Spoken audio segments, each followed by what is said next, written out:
bid just one.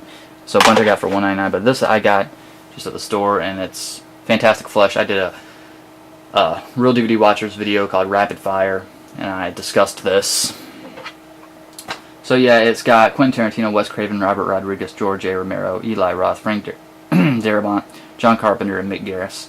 Basically, it's about the makeup effects in movies, horror movies. They even discuss some other movies like Jurassic Park. Stan Winston's in this, so that's cool.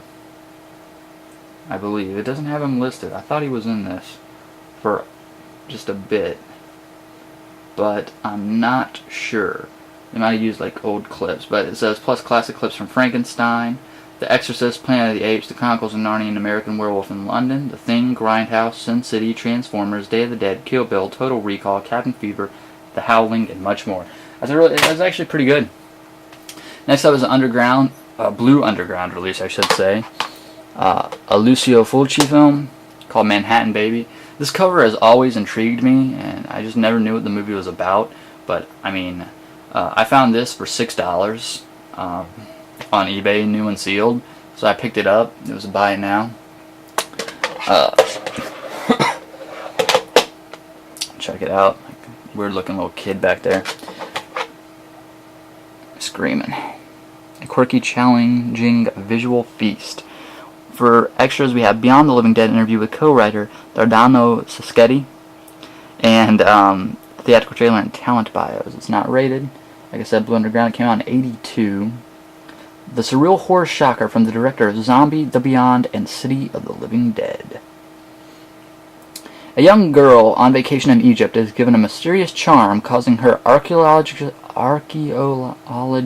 father to be struck blind inside an unexplored pyramid tomb. But when the family returns home to Manhattan, a plague of supernatural evil and sudden violence follows. Can this ancient curse be stopped before it is unleashed on the streets of New York City?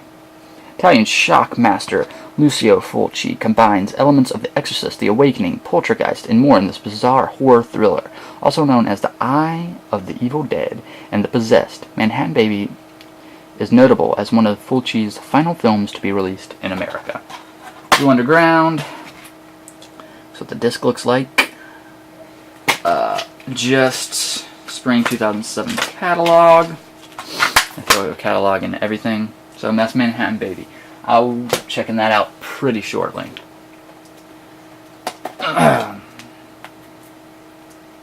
Next up is a movie called Isolation, which I bought from the same seller. I looked it up, and it seemed interesting enough, so I picked it up. It's got John Lynch, Essie Davis, Sean Harris, Marshall. I don't know any of those people. The quarantine has begun. It's released by Lion Gates Films. Rated R, 95 minutes. Wonder what year this came out. It was kind of recent. 2006 maybe? I think 2006. But on a dark winter's night, aberrant screams of agony fill the air. Something has gone terribly wrong, and 5 unwilling people find themselves trapped on a remote, desolate farm. Over the next 35 hours, we slowly learn the shocking truth. The biotech experiment gone nightmarishly wrong. The awful reality of what has been done, and the possibility that the 5 people may never escape. A short film by the director, storyboards, creature gallery, previews, and that's about it. That's what the disc looks like. Isolation. I'll check it out. Next up, it's still sealed. It's an Anchor Bay release of Spontaneous Combustion. As you'll recall, a couple of updates ago, I got the Anchor Bay double features that had this in it. But like I said, I don't like those double features because they're double-sided discs. But I do like owning them just for like the completest side of me. But this is like I said, since I found these for $3, which unfortunately the site no longer has them. But since I found them for $3, still new and sealed, I decided to go ahead and get them. And this is Spontaneous Combustion. I talked about it last time. Special features are widescreen and theatrical trailer. 97 minutes. Anchor Bay. Very cool. In the mid-1950s, I don't think I read the plot last time, a young husband and wife become new human guinea pigs for a Project Samson, a top-secret experiment exposing them to massive amounts of atomic bomb radiation. But when the couple dies in a shocking accident, their infant son grows up to be a man who is Brad Dourif of Child's Play and One Flew Over the Cuckoo's Nest, whose rage can cause people to suddenly explode into flames. Hell yeah. Now the government's murderous experiment may not be over, and one man's use of his horrific gift has only just begun. Melinda Dillon from Close Encounters of the Third Kind co-stars in this explosive thriller written and directed by Tobe Hooper, director of the horror classic Poltergeist and the Texas Chainsaw Massacre. So, yeah, it should have inside. I haven't opened it yet. I don't know if I will, but when I go around to watch it, I probably will. But I don't know if I'll open it or keep it sealed and just watch the double feature. But it probably has a poster replication with scene selections on the back. I'm really interested to see what the disc art looks like, which is probably just this guy on it. But I'll probably open it when I watch it. So that's Spontaneous Combustion. Next up, I believe, is a Joe D'Amato film. Once again, still sealed here. Got this for like $7, which was an okay price. It's an anamorphic widescreen, and it's Beyond the Darkness. The cover is pretty damn cool. Weird looking, like, white mask with an eyeball, like it's coming off. The mask is coming off, and that's pretty cool. Beyond the Darkness. Buio Omega, I guess. Omega. My bad. So yeah, that's a pretty cool cover. It's released by Shriek Show. Still sealed. I'll open it when I watch it. Special features include interview with actress, not going to pronounce that. Interview / commentary with art director Donatella Donati, and collector's edition booklet, Looking Beyond the Darkness. Ah, cool. Even death can't keep them apart. On a luxurious estate in the Italian countryside, Francesco mourns his deceased lover. Soon pain and loss turn to madness and violence, for the troubled young man cannot part with his love just yet. Excavating her corpse, he preserves her body with excruciating attention to detail. However, that is only the beginning. Overcome with rage, he murders innocent young women and anyone else who infringes on the privacy of his estate. The legendary Joe D'Amato's most infamous movie. It features an acclaimed score by Italian rock band Goblin. Nice. Very cool. So yeah, that was Beyond the Darkness. There's some screenshots. Hoping no nudity is on them. But yeah, I'm very interested to watch this. I'll probably watch this pretty soon, especially since it comes with the collector's edition booklet. Nice. Next up is the double feature.